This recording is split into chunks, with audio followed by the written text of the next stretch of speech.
Point de vue. Le pouvoir incontesté de la DPJ. 15 juillet 2025 à 4h10. 4 minutes. Point DEVUE. Toute personne dans une situation d'autorité incontestée, libre de tout critique, court le danger de devenir un tyran. Maria Montessori. Cette mise en garde résonne profondément à la lumière de la chronique percutante de Mylène Moisan, parue le 14 juillet 2025 dans Le Soleil, intitulée « Un enfant de 7 ans en détention illégale ». On y apprend que 2 enfants inuits ont été privés de tout contact avec leurs parents pendant 300 jours, en violation flagrante de la loi sur la protection de la jeunesse. La juge Nathalie Samson y a posé une question choc. Est-ce que l'État bénéficie d'un chèque en blanc en matière de protection de la jeunesse?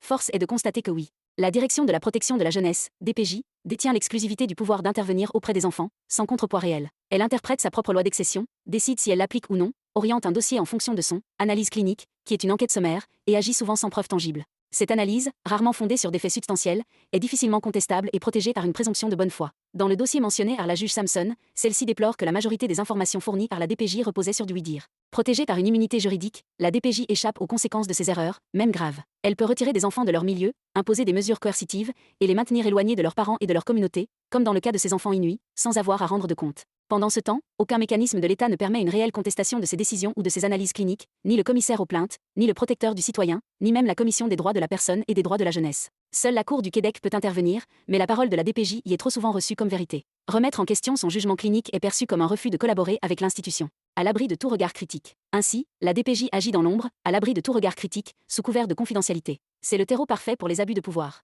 Ce que l'histoire et la recherche ont démontré maintes fois. En 1961, le sociologue Erving Goffman décrivait les institutions totalisantes, comme les hôpitaux psychiatriques, qui prenaient entièrement possession de la vie des individus. La souffrance y devenait silencieuse et banalisée. Entre 1961 et 1963, l'expérience de Milgram démontrait que 65% des participants obéissaient à une autorité même si cela impliquait de faire du mal à autrui. En 1963, Hannah Arendt publiait Eichmann à Jérusalem, où elle introduisait la notion de banalité du mal, née de l'obéissance aveugle à l'institution. En 1971, l'expérience de Zamardo révélait comment des rôles autoritaires non régulés pouvaient rapidement conduire à la déshumanisation. Enfin, en 2021, Violato et al. ont montré que même des étudiants en soins n'osaient pas s'opposer à une figure d'autorité qui mettait un patient en danger. Toutes ces études aboutissent à une même vérité, un pouvoir sans contrepoids engendre nécessairement des abus. Et c'est dans ce genre d'environnement que la DPJ évolue actuellement. Tant que nous continuerons à accorder un pouvoir absolu à une institution sans transparence, sans possibilité de recours, sans reddition de comptes, ce ne sont pas les droits des enfants que nous protégeons. Ce sont ceux de l'institution. Jannick Véronneau, enquêtrice indépendante.